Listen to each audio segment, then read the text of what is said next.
Vamos con el segundo combate en Sandal, donde tenemos a un competidor local, Juan Carlos. Ese fuerte aplauso también para los dos.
Baila, baila, baila. Ahí, vale, vale. Vale, campeón. Sácalo fuera, sácalo fuera, échalo fuera.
Bueno, pues seguimos viendo en el tatami de la derecha Wushu en su forma tradicional,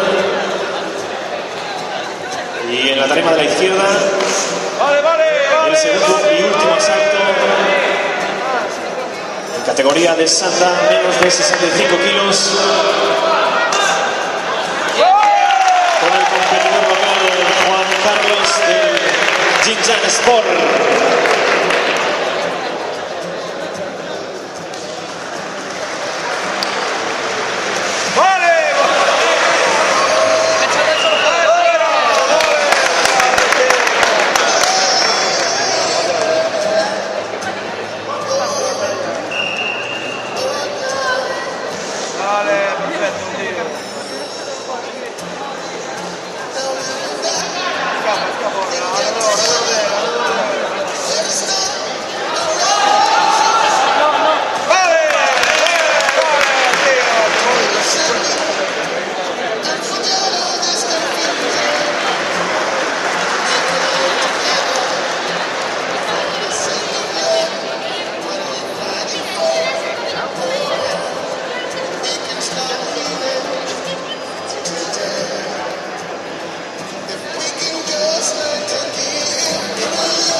Un fuerte aplauso para Juan Carlos de Ginger Sport.